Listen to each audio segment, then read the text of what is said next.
Halo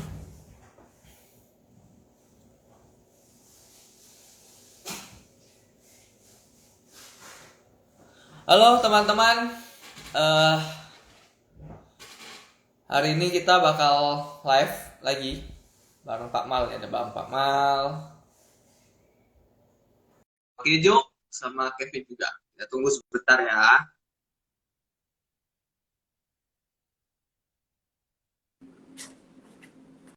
Oke, nih, halo Pak.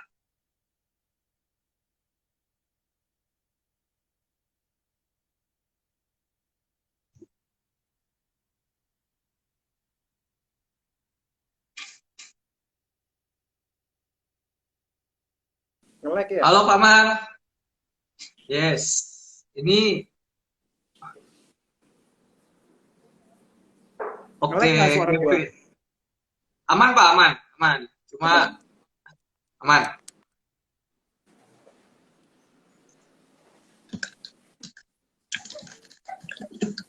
Ini kenapa saya tidak bisa invite ya?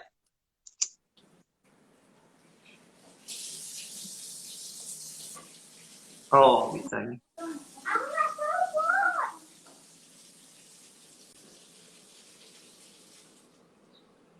Ada Kevin.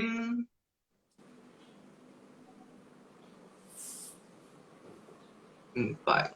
Go live with Kejo. Gimana Pak? Kripto sudah hijau banget Pak sekarang Pak. Ya bagus Sekarang dong.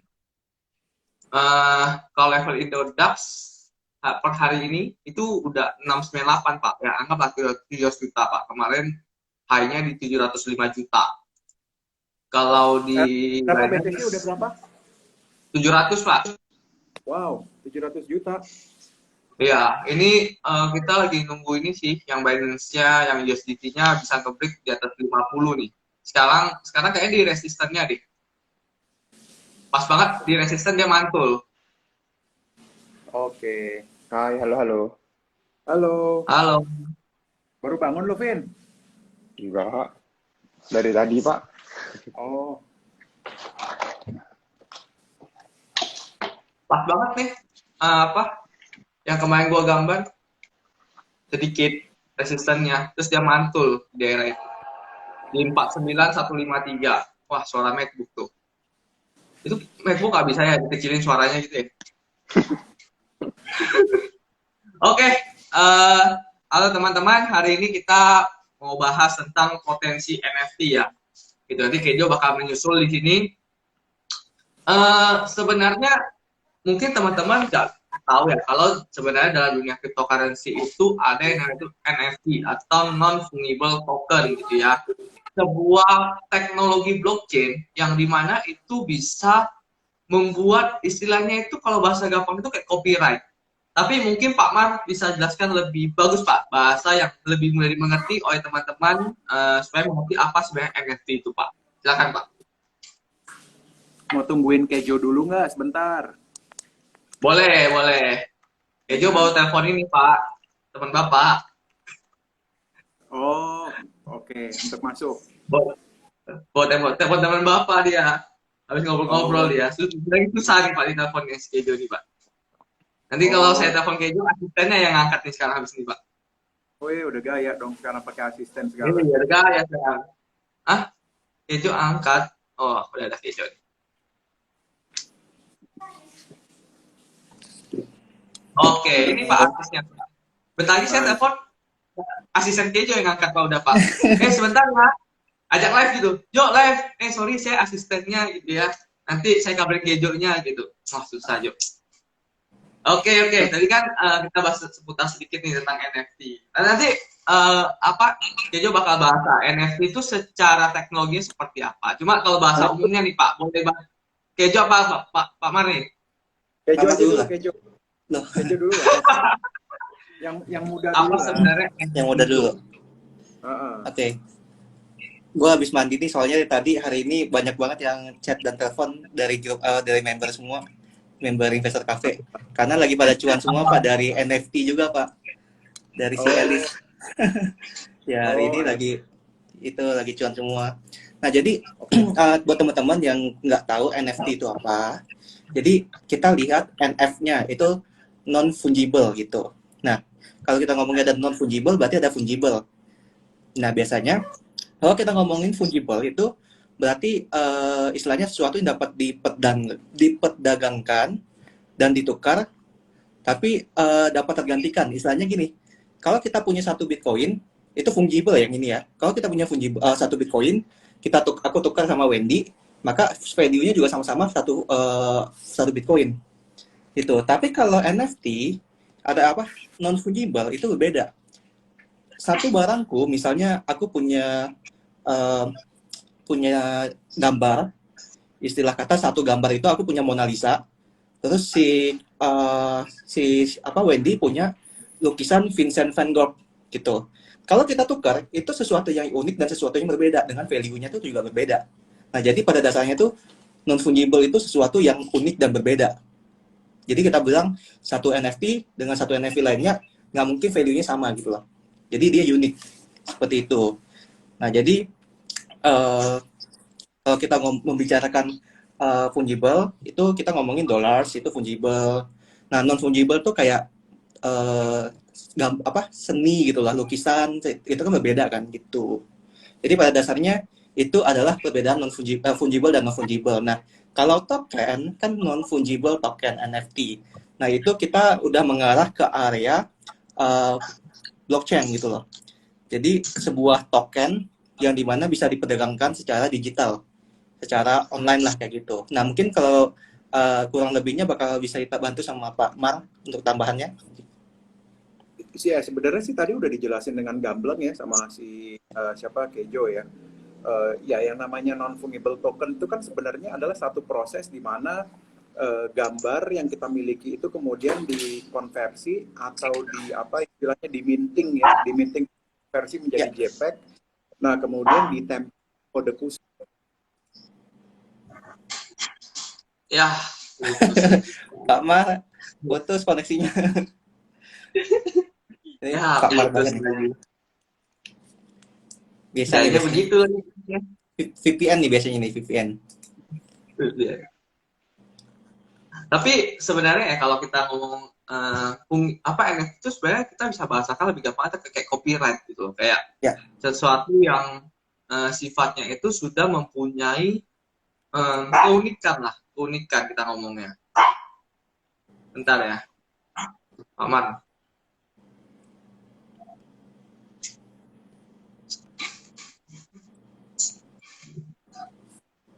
Sesuatu yang mempunyai ini bentar, gue kayak nge-lag atau Pak Man nge-lag nih? Enggak, kita semua oke kok. Oke ya. Nah, jadi sebenarnya kan kalau kita ngomong bahasa gampangnya adalah NFT itu sebuah hal yang itu bisa bersifat copyright. Entah itu nanti di pemakaiannya di lagu. Kan kalau sekarang tuh di game ya. Di game itu kan kalau gue main game dulu tuh istilahnya kayak privilege ya. Gue nggak tahu game yang gue dulu ya Sing Force, FF gitu ya. Yang punya senjata, terus bahasanya dicolok tuh kayak dikasih apalagi lah kekuatan yang lebih bagus lagi dan akhirnya menjadi yang paling kuat gitu ya. Itu kalau diperjualbelikan sampai hari ini Jo, FF itu Jo masih punya harga loh Jo. Kita satu senjata itu yang paling kuat dalam server itu sampai harga satu Honda Jazz. Gua sampai kaget, gila ini ada masih yang beli gitu ya. Memang pada dasarnya gitu ya, banyak orang hari ini tuh pengen banget yang namanya mempunyai keunikan sendiri. Makanya NFT yang di dalam games itu sangat berkembang pesat gitu, karena sifatnya yang loyal gitu ya. Mereka sangat loyal kepada game tersebut. Mereka bisa main sepanjang hari, mereka bisa lakukan sepanjang hari, sehingga hari ini ya NFT game bergerak dengan cepat ketimbang yang kayak digital art, terus yang kayak yang NFT ya kayak musik lah, video lah, itu masih belum berkembang. Tapi game itu sangat berkembang pesat sih sebenarnya. Silakan Pak Mar, tadi putus Pak. Ya, sorry, VPN-nya biasa kalau dia putus semuanya. Jadi VPN-nya saya matiin dulu. Ya gitu. Jadi yang namanya NFT itu kan sebenarnya kan adalah satu proses kita mengkonversikan suatu gambar atau suatu alat atau suatu barang ya kan menjadi JPEG format, kemudian di-attach yang namanya kode khusus. Ya, di mana sebenarnya NFT itu sebenarnya untuk membuktikan bahwa barang yang kita konversikan tersebut itu adalah barang yang asli. Gitu. Jadi nggak, sebenarnya NFT itu penggunaannya nggak melulu cuma sama apa game, sama Ya. gambar dan lain sebagainya ya. Kalau teman-teman mau tahu tuh kayak Nike, kemudian Louis Vuitton, itu semuanya udah pakai NFT untuk ngebuktiin bahwa barang yang mereka jual itu adalah barang asli gitu. Ya jadi NFT memang nggak sebatas cuma game-gamean aja. Cuma memang yang lagi ngetop sekarang itu adalah NFT game. Itu sih. Istilahnya gini Pak ya, kalau Bapak beli sepatu yang memang limited edition, Bapak ada sertifikatnya. Kalau sertifikat bentuknya fisik Pak ya, bentuknya fisik, transparan, kan hanya punya datanya itu kan kita kayak apalah, kayak HP punya email sama laptop MacBook itu ya punya cover apa email juga gitu kan. Semua kan punya email gitu ya. Nah, emailnya ini tapi kan hanya terpusat pada satu server. Jika datanya hilang, semua hilang. Nah, sedangkan kalau NFT ini kan yang apa ya Pak, sifat blockchain itu kan yang terdesentralisasi kan, tidak sentral kan. Nah, itu sebenarnya berkembang pesat. Banyak banget sih sebenarnya NFT ini bisa bergerak ya Pak ya, kalau kita lihat ya. Sekarang pula orang jual lukisan dan sebagainya. Tapi kalau Kejo gimana Jo? Bakal sampai sejauh mana NFT bakal bergerak nih? Sebelum kita masuk ke technical. Mungkin kalau dari sisi aku, kita nggak ngomongin NFT dulu deh. Kita ngomongin cryptocurrency yang mungkin orang merasa bahwa wah bakal ketinggalan gitu ya. Bahkan sekelas cryptocurrency ya aja kalau kita bilang itu baru banget gitu loh. Penetrasinya tuh baru gitu loh, masih jadi early banget. Nah, kalau kita ngomongin NFT, apalagi NFT yang baru dikenal beberapa bulan inilah ya, mungkin sebulan yang lalu gitu ya. Itu pun terkenalnya mungkin karena game gitu loh. Nah, tapi NFT itu ini baru awal permulaan lah kalau gue bilang. Bakal sangat-sangat awal. Kenapa? Banyak project NFT itu yang masih bisa masih bisa di apply ke bisnis-bisnis lainnya selain kalau kita ngomongin ke art seperti gambar atau musik gitu kan.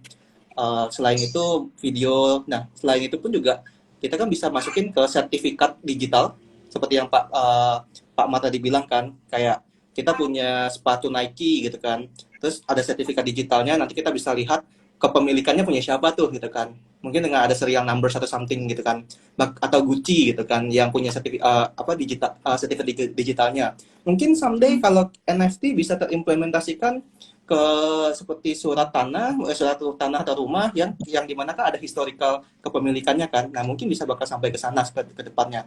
Tapi saat ini kalau dibilang NFT itu sangat-sangat masih early banget, dan thanks ke game juga, NFT game, karena mereka kita jadi bisa lebih dikenal tentang NFT-nya sih. Maksudnya edukasinya jadi sedikit lebih mudah, penetrasinya jadi sedikit lebih mudah sih gitu. Kalau Pak Mar bagaimana Pak untuk masalah ini Pak? Kalau NFT kan saya udah ngomong dari 2 bulan yang lalu sebenarnya Jo. Saya udah teriak-teriak. Betul sekali Pak. Ya kan, liatin NFT, Betul. liatin NFT, ini something gede ya kan. Gitu. Ini sekarang saya teriak lagi nih buat temen-temen nih, liatin DeFi. Nanti 2-3 bulan something big. I think the next the next is DeFi. Setuju. Iya, nextnya pasti DeFi. Nah sekarang udah main-main dulu lah sama NFT, tektok dulu, cari-cari duit ya kan. 30-40% sekali trade gitu, nggak apa-apa. Tapi next perhatiin DeFi gitu. Selalu ada ini Pak ya, selalu ada pergerakan dari satu sektor ke sektor lainnya Pak ya, uang itu ya. Pasti. Nah, Vin, kalau lu lihat Kevin Billy. Nah, kalau lu hari lihat technicalnya nih, secara tren itu seperti apa sih kalau sekarang yang ada di NFT gitu, yang kayak NFT ya? Oke. Jadi mungkin gini ya. Kalau tadi kan Kejo sama Pamar tuh udah ini banget tuh, komplit banget tuh ngejelasinnya. Jadi sebenarnya NFT itu memang tidak terbatas sama koin-koin gaming aja kan.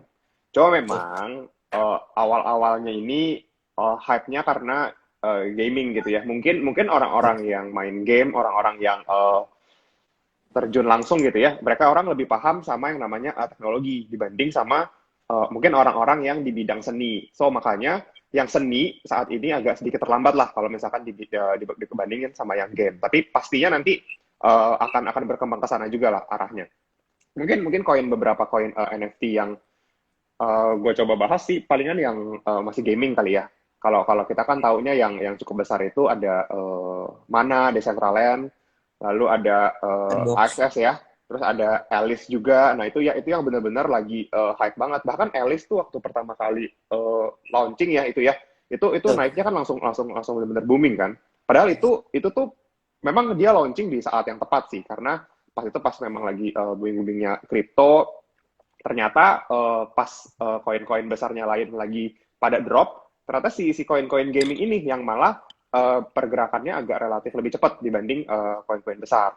Jadi agak unik sih sebetulnya koin-koin gaming ini agak terlihat sedikit meninggalkan koin-koin besar. Tapi nanti pasti akan ada rotasi lah, sama kayak kita invest ke saham kan biasanya ada sektor ini, nanti beberapa bulan kemudian itu pindah sektor, itu yang harus kita ikutin.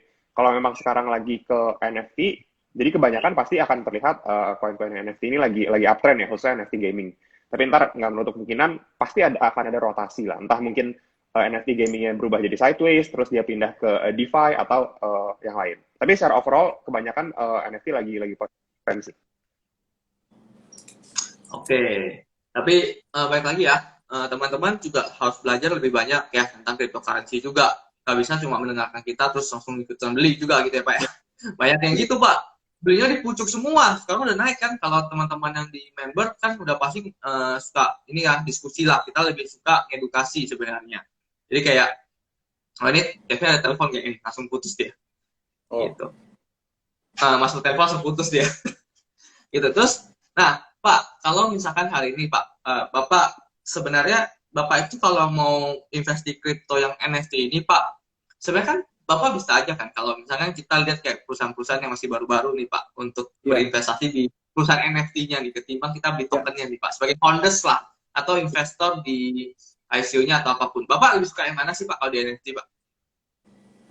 Ya kalau saya sih game ya, kan dari dulu saya udah pegang mana. Mau beli, nggak beli land-nya Pak? Beli mana itu Pak? Nggak beli land. Bukannya belum sih, sebenarnya kepengen, cuma belum sempet aja kan sesiangan live trading, udah gitu sore ngajar, nggak sempet ngeliatin jadinya. Udah tele. Iya. Kalau malam nggak ngajar sih mungkin bisa gitu. Itu kan tadi pagi saya udah posting juga tuh di story saya kan. Kira-kira apa-apa aja yang saya minat banget mau investasiin gitu. Iya Pak, itu kenceng-kenceng semua naiknya, beberapa memang ini kan. Kejo udah lihat kan. Gitu. Iya, makanya. Jo, dalam waktu sebulan ini Jo, apa yang paling kenceng naiknya Jo? Kemarin, yang lu rasain Jo? Sebulan ini ya? Selama 30 hari terakhir lah.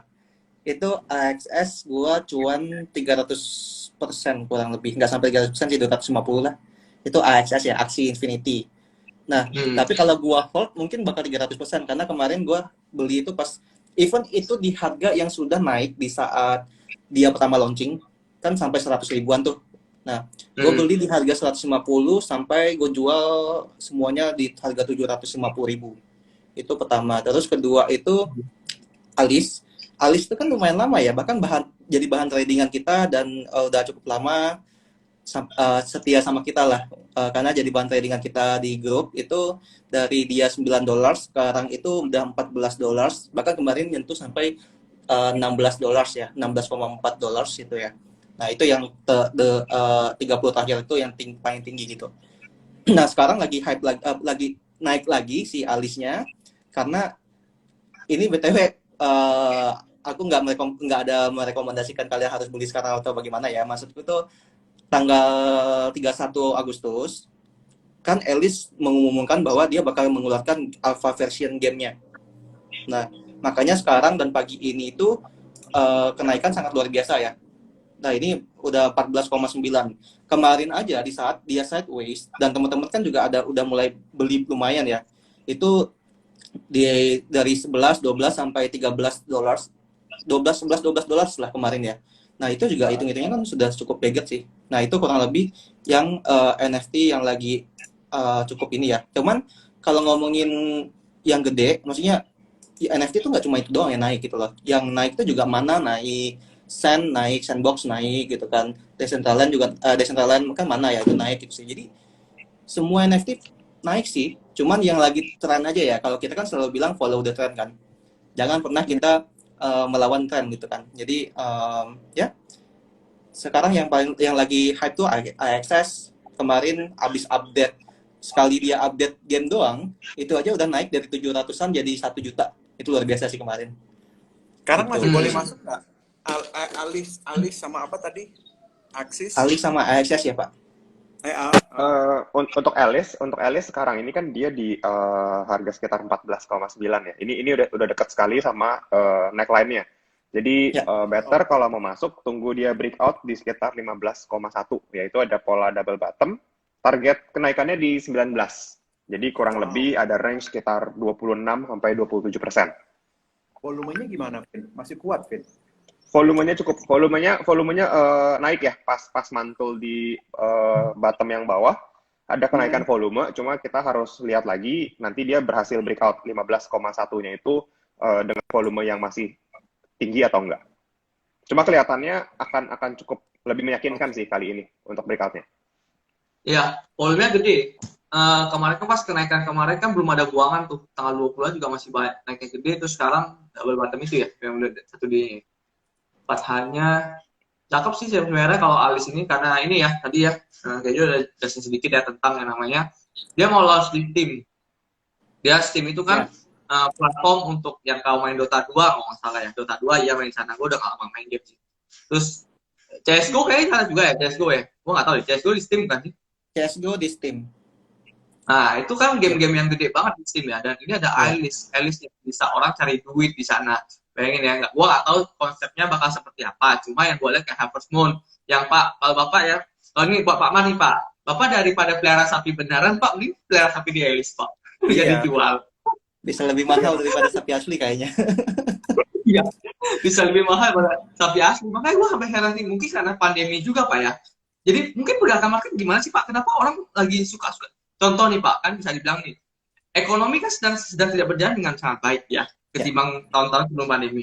Tapi kok harga-harga kayak investasi-investasi ini menjadi hal yang sangat menarik loh Pak, padahal tidak mencerminkan Pak gitu Pak. Kenapa kalau Bapak gimana Pak? Ya kan simple aja, ini kan sekarang kan kondisinya lagi pandemi, orang juga nggak bisa kerja, orang nggak bisa bisnis, orang nggak bisa dagang, ya kan, jadi mayoritas dari mereka itu akhirnya trading untuk hidup. Ya kan, makanya kenapa kayak kripto, kayak saham ini akhirnya jadi bullish banget gitu. Ya kan, kayak di Amerika aja namanya Dow Jones, masa lagi kondisi pandemi malah dia all time high, kan kayaknya nggak make sense banget kan gitu. Ya karena ya trading gitu, ya kan.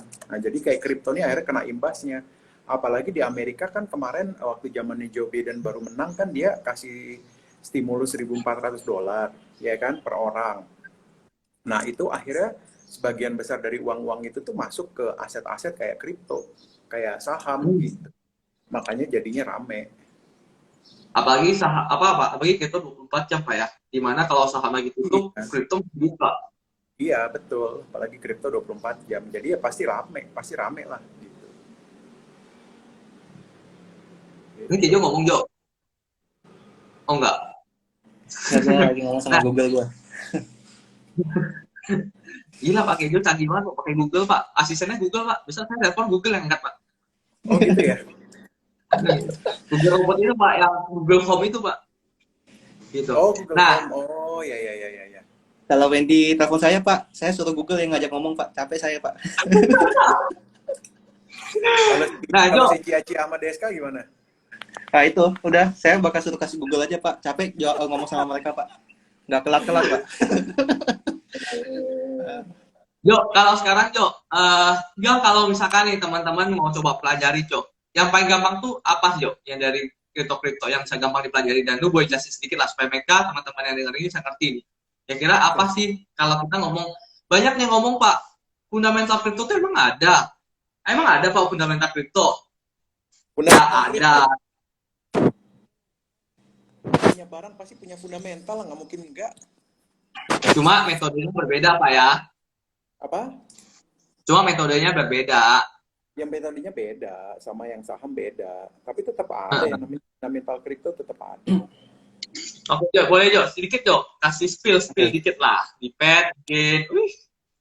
Ini lagi menunggu. Sorry, gue mau tanya nih, kalau Wing bagus nggak sih, WINK? Apaan sih itu? Aku sebenarnya nggak ngikut sih Pak.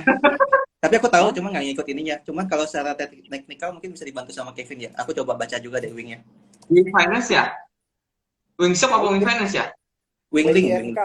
WINK, sorry. Iya WINK, tapi ada dua Jo, tikernya.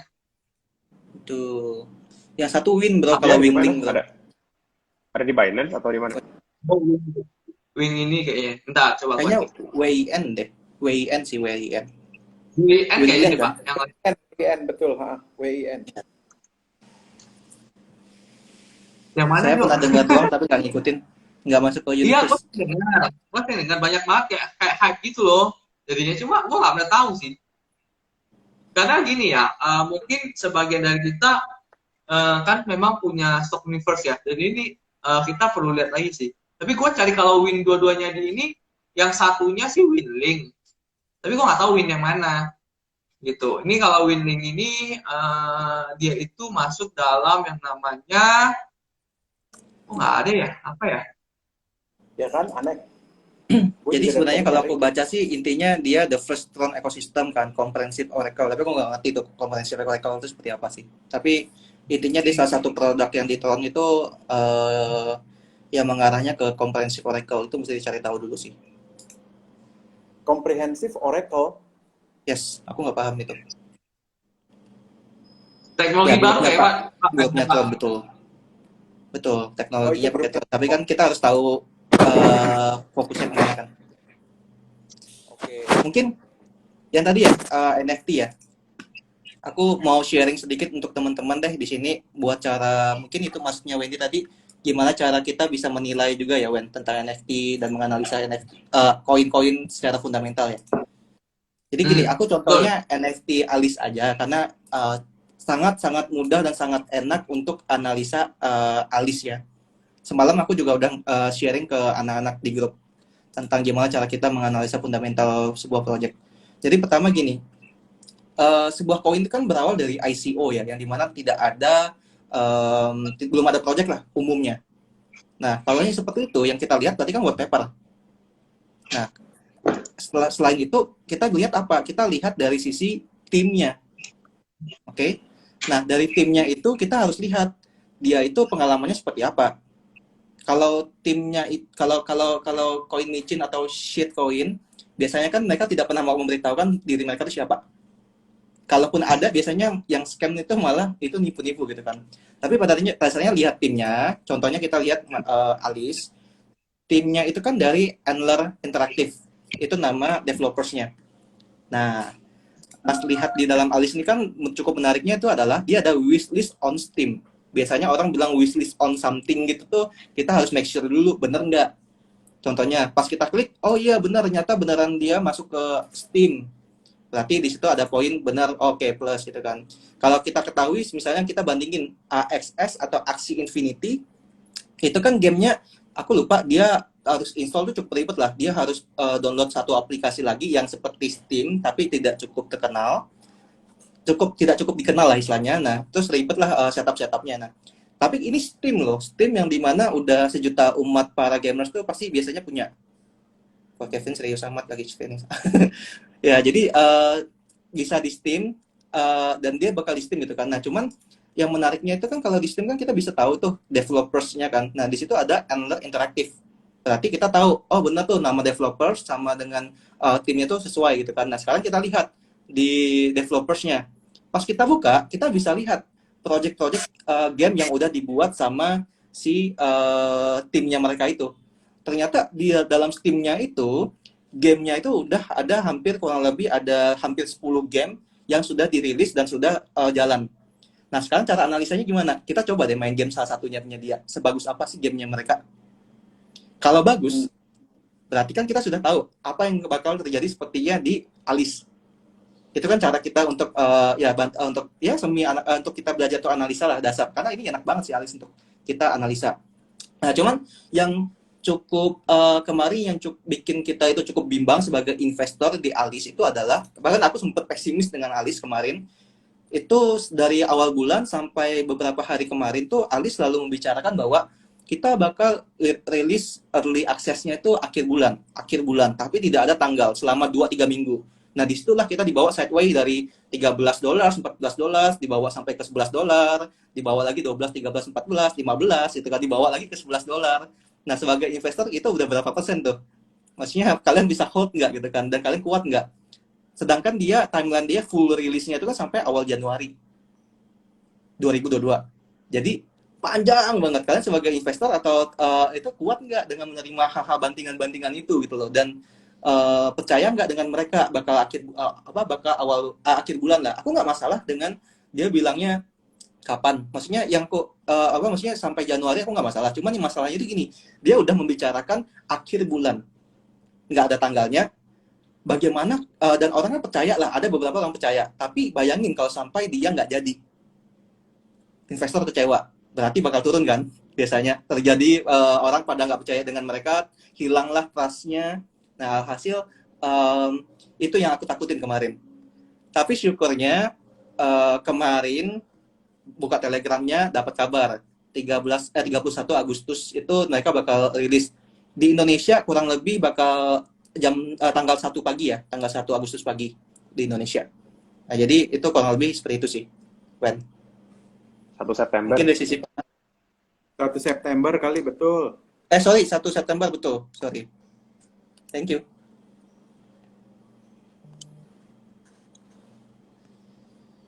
Suara lu nggak ada, Wen.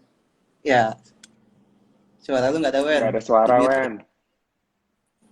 Kemit, sorry. Ada mute-nya ternyata. Jadi sebenarnya berarti benar ya, 10 hari lagi udah berarti akan ada tadi ya, rilis tadi ya. Dan kelihatan dari technical kita sih di tim kita kan selalu pakai ya, buat teman-teman kita nggak salah masuk ya, gitu ya. Ini kayak di akuarium Bang Chris nih. Hai semua, apa kabar? Halo Chris. Hai kok Chris. Chris ini.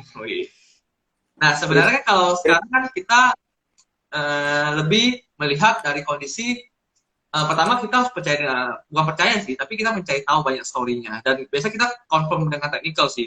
Jangan pernah teman-teman beli di harga-harga nanggung ya, nggak buy on weakness juga enggak, buy on breakout juga enggak gitu dan sebagainya. Nah tapi kalau kita ngomong nih Pak Mar, kan ada keunikan ya Pak, kalau ada yang penjelasan Kejo tadi ya Pak ya, kan Bapak kan udah lama juga di saham. Ada story juga sebenarnya Pak, story yang kita bisa pakai untuk jadi pegangan kita bahwa ini tuh adalah kripto yang bagus Pak, seperti pegang saham ini saham yang bagus, punya story-nya Pak. Gitu. Apakah ini memang relate atau memang kebetulan sama Pak? Kamu Bapak? Ya, semua itu harga naik, cuma alasannya dua. Yang pertama karena demand dan supply, yang kedua karena ada story. Udah. Ya kan? Jadi kalau ada demand dan supply nggak ada story juga nggak bakal naik. Kalau ada story nggak ada demand dan supply juga nggak akan naik. Jadi ya udah tinggal dua itu aja. Jadi yang namanya harga bisa naik ya karena ada story. Gitu. Jadi asik banget Pak ya sebenarnya kalau ya kita hari ini bisa tahu banyak story tentang itu. Dan oh ya buat teman-teman yang kalau mau tanya silakan teman-teman tanya di question box yang ada di bawah ya. Jadi aku coba masukin deh. Ini kita coba masukin satu-satu deh. Hanya aku yang bisa lihat kayaknya deh. Tuh.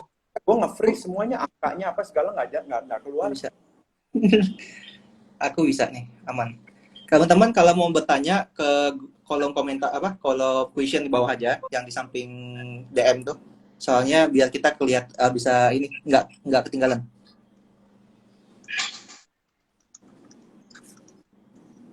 Oke, kita coba jawab pertanyaan dulu ya. Ini ada nih. Kok kalau trading buat titik entry pakai time frame berapa ya kalau di crypto yang enak? Kevin. Apalagi Vin, jangan diem-diem dong Vin. Biasa gue pakai time frame buat entry biasanya pakai 15 menit. Nah, kalau misalkan buat ngecek tren biasanya pakai 4 jam atau paling kecil kalau misalkan mau agak swing agak cukup panjang pakai time frame 1 jam oke lah. Cuma kalau memang buat yang jangka lebih pendek lebih sukanya pakai 15 menit. 1 jam atau 15 menit ya? Ya, 1 jam atau 15 menit. Oke, buat teman-teman mau tanya silakan ya. Wah, ini nih. Ini Pak. Halo, boleh jelasin nggak ya untuk Binance Futures, buy long and sell short, bagusnya kalau pas uptrend long atau short ya? Nah, kalau lagi uptrend ya jangan di short lah, gimana? Kalau umpamanya udah ada pembalikan arah baru bicara short. Kalau lagi uptrend ya pasang long aja posisinya. Salah Pak ya, malah ngelawan market kan jadinya Pak. Iya, malah ngelawan market. Kan yang namanya short itu kan seperti ini. Kalau kita bicara kontrak derivatif itu kan ada dua, posisinya long dan posisinya short. Posisi long itu kita akan untung apabila harganya naik. Kalau posisinya short itu kita akan untung apabila harganya murah gitu. Ya, kalau long itu kita beli hari ini, kita lakukan transaksinya di hari ini, di harga hari ini. Ya kan? Jadi nanti pada waktu jatuh tempo, umpamanya harganya naik ke 100, ya kan? Nah, kita belinya di harga pada waktu kita bikin kontrak. Contoh nih, hari ini 80, ya kan? Terus udah gitu kita bilang, gua beli suatu aset hari ini di harga hari ini, tapi gua eksekusi lagi 3 bulan yang akan datang, contohnya, atau 1 jam yang akan datang, atau 2 jam yang akan datang. Nah, ternyata di 2 jam yang akan datang, harganya naik ke 90. Daripada gua beli di harga 90, sekarang gua akhirnya mengeksekusi kontrak gua di harga 80. Gua pegang barang di harga 80, terus langsung gua jual di harga 90. Jadi udah untung 10 langsung. Itu posisinya long, kita jual. Kalau short itu posisinya beli, ya kan gitu. Jadi hari ini kita tentukan umpamanya harganya berapa gitu ya. Nah terus nanti kita akan beli pada waktu jatuh tempo di harga yang pada waktu jatuh tempo gitu. Makanya kalau harganya turun baru kita nge-short. Jadi kalau memang lagi uptrend ya jangan di short lah. Kecuali punya duit banyak banget, kuat banget buat nge-short, buat ngebalikin harga. Nah itu nggak apa-apa mau nge-short. Tapi kalau kita nggak punya duit banyak buat nge-short, lagi di uptrend, ya sama aja lu ngikat mobil, terus mobilnya ngegas, lu tarik mobilnya, yang ada ya lu yang keseret lah. Gitu. Ya. Oke. Oke, jadi itu ya jawabannya buat yang nanya tadi. Mik. Oke, coba lagi kita ambil pertanyaan lagi. Wen, sedikit Wen, soal future tadi Wen. Boleh. Jadi biasanya tuh teman-teman yang scalping, yang trade-nya cepat sekali, itu kalau misalkan lagi lihat chart, mungkin dia punya potential upside itu nggak besar, kayak mungkin cuma kecil ya, 2-3% gitu ya. Tapi karena mau dimaksimalkan dan yakin sekali dia akan naik 2-3%, itu kan kalau untung 2-3% ya mungkin nggak gitu berasa ya. Makanya di longnya itu mungkin 20 kali. Nah nanti jadinya profitnya itu bisa dikali 20. Jadi kalau misalkan naiknya 2%, nanti dapatnya jadi 40% kalau di long 20 kali. Begitupun sebaliknya tapi. Jadi risk-nya pun biasanya akan relatif lebih kecil ya, spread-nya plus minusnya. Karena ada faktor pengali itu. Jadi kalau misalkan kita kali 20, turun 5% aja itu udah 100%. Artinya udah hilang semua uangnya. Nah itu sih, jadi biasanya dimaksimalkan buat yang spread-nya kecil. Nah itu kalau itu namanya leverage. Jadi kita meleverage trading kita. Mengkali lipatkan ya bahasa Indonesia. Bingung juga deh, meleverage, mengkali lipatkan lah ya. Buat apa melipat sih gandakan? Ya melipat gandakan. Buat apa? Oh ya. Nah, kalau nggak ngerti nanti salah ngambil posisi yang ada boncos begitu. Iya, bahaya tuh kalau pakai kalau lupa apalagi setting isolate-nya atau cross-nya itu langsung jebol, langsung hilang duitnya semua di Binance. Tadi pagi waktu si Wendy ngomong si Kejo ngomong BTC udah 700 juta gitu. Terus gue baru buka lagi kan portofolio gue yang di Indonesia gitu. Nggak taunya udah 45%. Dan bener gue bilang nggak nyangka juga. Ambilnya dari $30,000 lagi ya Pak, di bawah dan 28. Iya, 30 sama 28. Gue average down. Udah berapa ratus juta? Ini tanya Pak. Hah? Iya, jadi ini ada lagi nih. Nah, tuh silakan. Oh ya, silakan Pak, silakan. Suaranya putus-putus. Nggak apa-apa, go ahead. Oke, ini ada dari Praji Pyong. Kok izin tanya, menurut Koko kalau di sini dan Pak Mar, kalau cuma boleh milih satu koin, ETH atau BNB, selain BTC, apa Pak? Antara ETH dan BNB? ETH. Bagi dua ya Pak, saya Pak. Dua-duanya bagus. Tapi waktunya itu kan nggak tahu Pak yang mana naik lebih duluan gitu loh. Ya nggak apa-apa, nggak tahu. Tapi kalau ETH bisa bicara umpamanya 1000-2000% gimana? Kan BNB juga bisa. Coba tanya kayak dua-duanya punya potensi. Dua-duanya punya potensi sih sebenarnya. Cuma yang aku lihat sekarang ETH-nya naiknya udah duluan naik dia karena London Hard Fork. Sekarang mungkin kalau sekarang masih sekarang nih per hari ini Pak, mungkin kalau gue BNB sih. Sekarang kan kita ngejar return, betul ya? ETH karena si ETH ini udah hampir 2 kali lipat, Pak. Kenaikannya dalam waktu sebulan ini. Itu kenceng banget. BNB belum. Dia jadi 3 Masih kali Gitu, bisa, Pak. Pak. Sama-sama bisa 2 kali lipat lah. Sama-sama bisa 2 kali lipat. Cuman time frame-nya aja nanti berbeda. Iya, ganti-gantian, Pak. Pindah-pindah, Pak. Pindah-pindah. Cuman Kevin kalau setuju dari banget.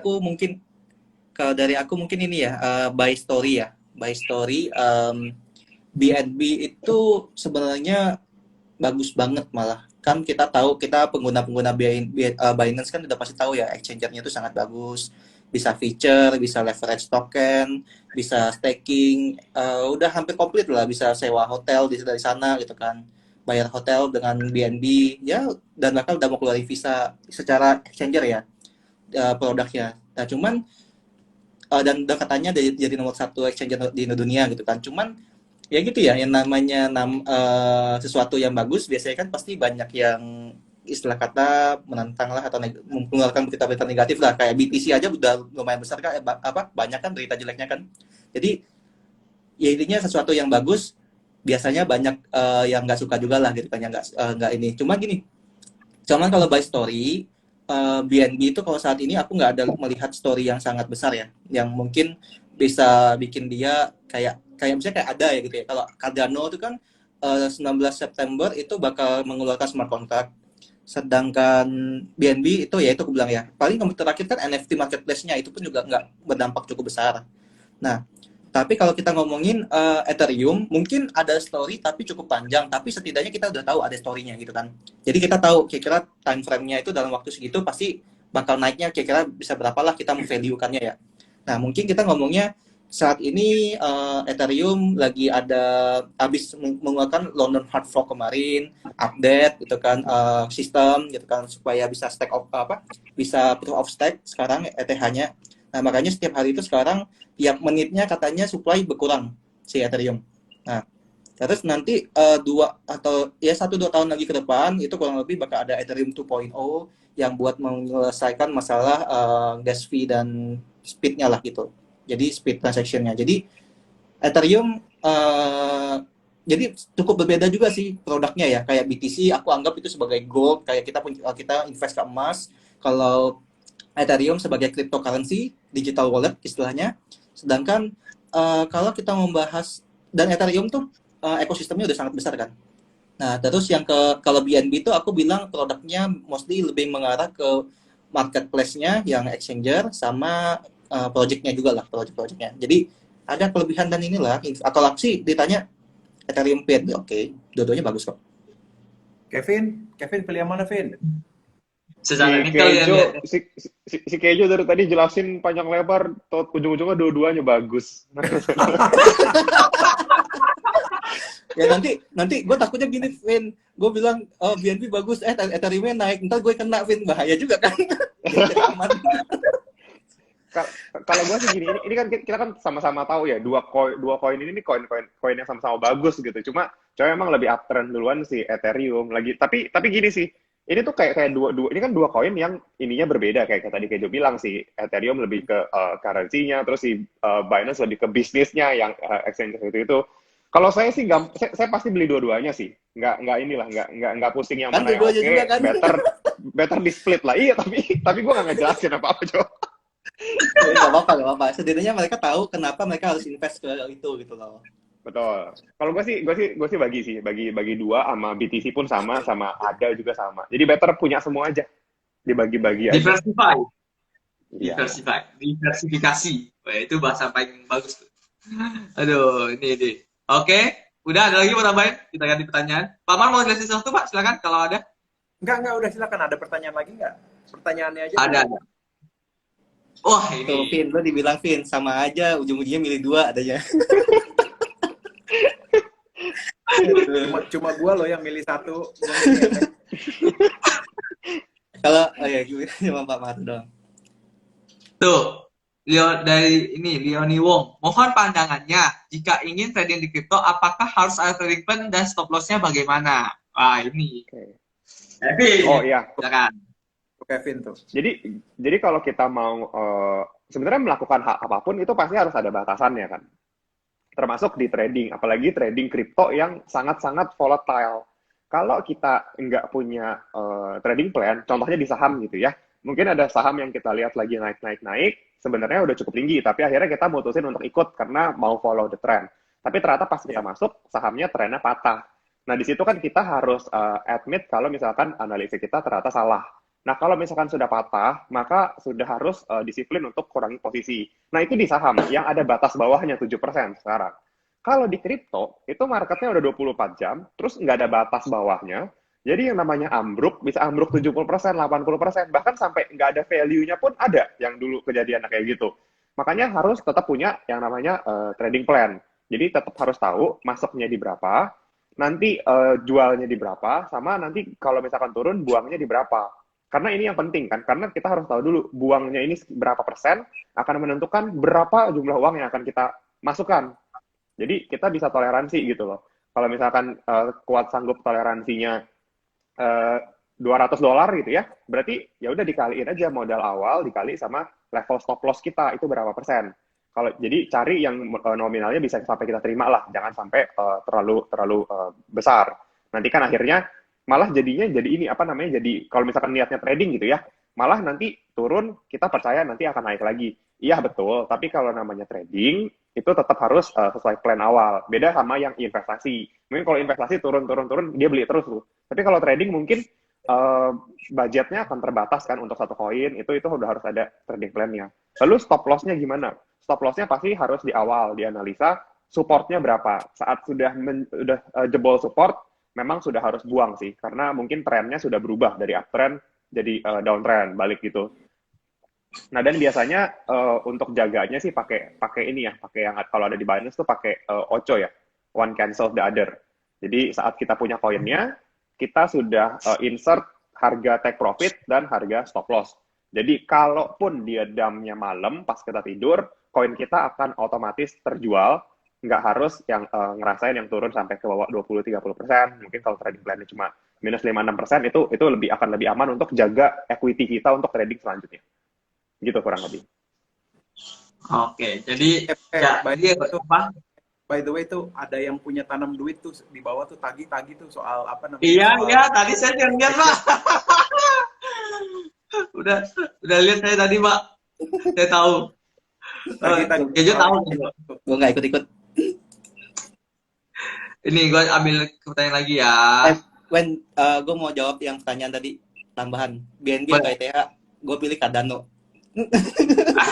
Menarik sih, kadang-kadang nggak ada pilihannya. Soalnya story terdekat. Tapi lo mesti bisa consider yang audio apa itu tadi yang di postingan gue apa itu? Ada satu apa itu namanya? Ada yang nanya juga Pak tadi Pak. Ini nanya, Pak. Kemarin juga Kevin ada call tuh semalam kok salah ya. Itu YouTube dipakein blockchain. Iya ya. Tuh, Pin, pertanyaannya Pin, ada tuh. Bro Kevin, mau tanya technical audio, time frame 4 hours, ada pola symmetrical triangle, sudah patah trend belum ya? Ya, betul, ada ya, ada pola itu, tapi kita kan gini, symmetrical triangle itu kan sebenarnya kita belum bisa sebut itu symmetrical triangle sampai dia betul-betul ada konfirmasi breakdown atau breakout. Karena kalau misalkan dia symmetrical triangle-nya terus kebentuk ke bawah, nanti kan akan berubah jadi flag kita sebutnya. Jadi ini kemarin itu sebetulnya kita ada coba analisa, memang akan ada segitiga di situ, tapi kemarin ini kan turun ya ternyata ya, breakdown di batas bawahnya, ya nanti mungkin kita akan lihat seberapa panjang dia turun ke bawahnya, kita ikutin aja. Yang jelas kalau untuk koin-koin seperti ini kan namanya bilateral pattern ya, kita harus wait and see sampai benar-benar terjadi pembalikan arah naik atau turun. Jadi sebaiknya kalau misalkan lagi terbentuk kayak gini jangan ambil posisi dulu. Mungkin paling cocok buy on breakout sih. Jadi ketika dia breakdown turun, kita ikutin aja, kita belum punya barang nggak apa-apa. Better tunggu konfirmasi baru kita masuk supaya nanti nggak terlalu lama sih nunggunya. Untuk trading cepat kan ya, gitu. Ini trennya lagi uptrend apa lagi downtrend, Kev? Ya, lagi uptrend kok, Pak. Ini masih uptrend, cuma sekarang lagi di fase konsolidasi. Nah, cuma konsolidasinya ini berapa panjang, kita masih belum bisa itu kan, masih belum bisa kira-kira sampai nanti akhirnya dia breakout ke atas. Oke, bagusnya kalau mau masuk di harga berapa, Ben? Apa, Kev? Audio ya. Audio. Kemarin, yang kayak kemarin masih ini nggak? Audio itu hanya ada di Binance ya? Bukan hanya ada sih, Iya. bisa dibeli di Binance. Yang di Indodax nggak ada ya? Nggak ada, Pak. Nggak ada. Audio tuh sebetulnya Ini kemarin itu kita ada ini untuk ambil di breakout ya, 3,56. Karena itu ada high sebelumnya. Makanya targetnya tuh sebenarnya asalkan dia bisa bikin new high, itu udah suatu hal yang bagus. Makanya kemarin targetnya adalah buy on breakout. Jadi kalau sampai belum breakout, mendingan jangan masuk dulu karena kita belum tahu dia akan ke bawah sampai mana sih. Jadi 3,56 ya? Ya, new high ya, bikin higher high. Oke. Buat teman-teman yang mau tanya, jangan tanya di chat ya, karena bakal tenggelam. Mending tanya di question box, karena aku akan pilih dari sana. Oh, ada yang nanya BBKP tuh. Pak Mar, ini Pak Mar. Waduh. Pertanyaannya, Tim. Apa? Tuh pertanyaannya, Pak. Udah lama nih, Pak. Saya udah lama nggak lihat, Pak. Saya nggak bisa ngelihat, Ben, soalnya nge-freeze di screen saya. Jadi yang saya itu nonton cuma Oke. Pertanyaannya, Pak. Ah. Pandangan tentang ZMT, GPMAX, dong, udah uptrend atau masih sideways atau downtrend? Ya ampun, itu udah dari zaman kapan masih diomongin aja sampai hari ini. Kayaknya banyak deh alternatif lain yang lebih bagus. Coba deh cari. Jujur, kalau gua lihat ini sih sideways banget ya. Itu DeFi sih. Zipex itu DeFi, bagus DeFi dalam industri yang cocok gitu. Tapi dia tuh regional, bukan internasional. Jadi dia nggak akan punya benefit banyak. Tapi ini Pak, dia punya ranging itu cuma range-nya di situ-situ aja. Ya itu makanya tadi Itu saya yang bilang. sideways banget. Karena scope Terus volume-nya, Pak. Ah, Yang lebih lucunya, volume-nya tuh bisa rata banget, Pak. ya kan lu Rata banget. Dulu kan lu udah pernah cerita gimana caranya itu kayak begitu. Ya udah, teman-teman yang pernah dengar Afrika Host, ingat-ingat aja lah omonganku. sebelum ini Pak ya, sebelum jatuh dalam Pak ya, lagi hype-hype-nya tuh. Ah, Kan udah semua butuh belajar. dalam kan? Udah pernah jatuh Betul. dalam. Ini udah dalam Pak, dari harga high-nya di 84.000 sekarang di 26.000 Pak. Iya kan. Gitu. Kejo, gimana Jo? Elis kita cakep banget tuh, gila. Breakout nih kayaknya nih, pasti breakout ya? Ini kemarin kan ada beberapa member kan ngobrol kan. Pokoknya dari kemarin tuh gue lagi menerima banyak curhat lah dari member.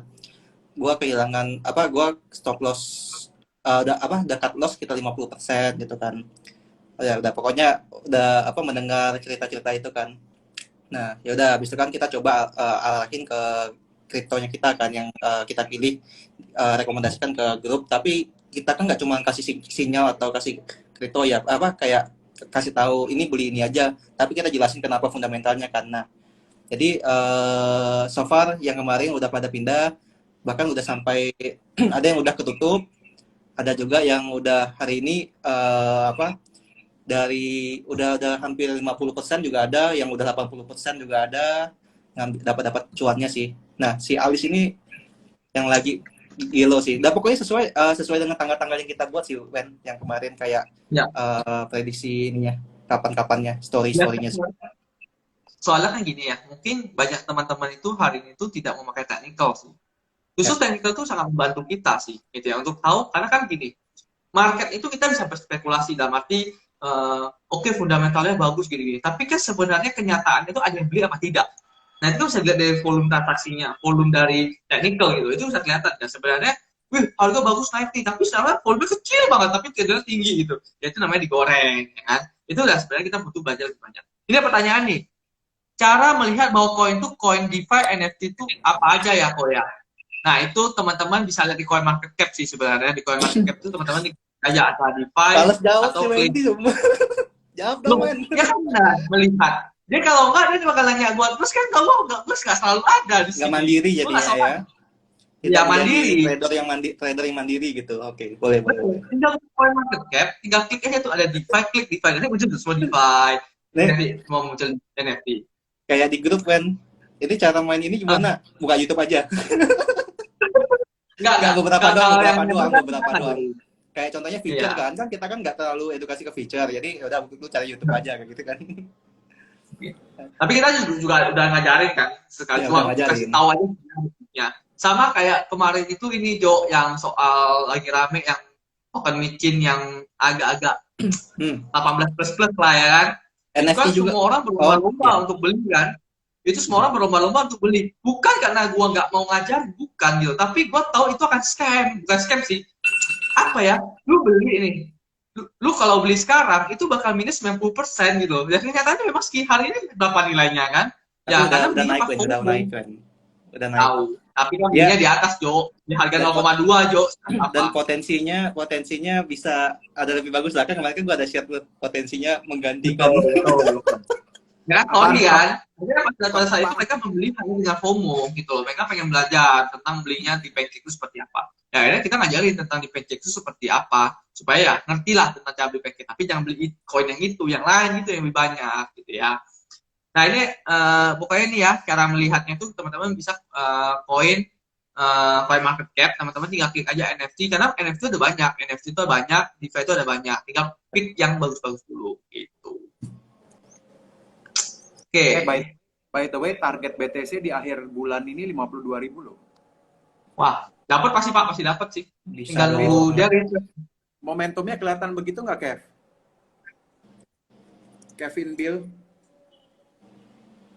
Yes. Momentumnya kelihatan nggak ke 52.000 BTC ya? Bentar ya.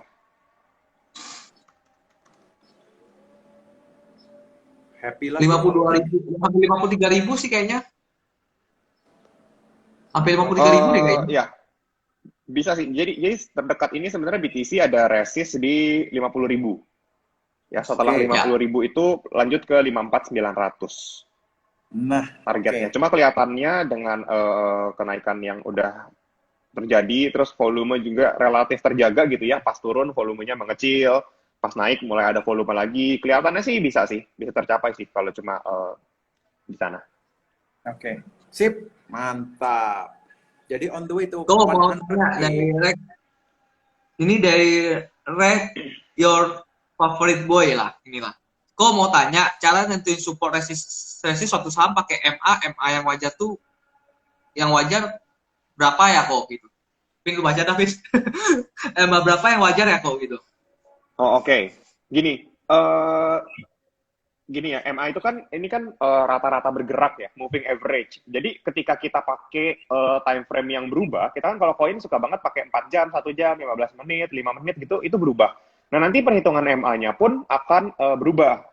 Dan sebenarnya memang ada MA tertentu yang bisa dipakai untuk ngecek tren ya, untuk tren ya. Tapi kalau misalkan mau dicek untuk support resistance, sebetulnya ini angkanya bisa sangat bervariasi, beda-beda. Karena kalau kita ganti, bisa aja dia akan kena support dimanapun. Misalkan nih, nanti di 50 ada, terus nanti di 20 ada juga supportnya. Tapi paling kuat memang MA yang angkanya besar. Tapi kalau misalkan mau dicoba untuk trading dengan time frame waktu yang pendek, better cobain MA-nya yang mungkin MA 10, 20, 50, 60, nanti akan ketemu di MA yang mana yang paling sering mantul. Nah, karena bisa jadi setiap koin itu beda. Mungkin BTC lebih sering mantul di MA 50, tapi mungkin nanti ada lebih sering mantul di MA 20. Nah, ini yang harus kita cek masing-masing. Nanti kalau misalkan koin yang diincar lebih sering mantul di MA 20, ya udah berarti koin itu nurutnya sama MA 20.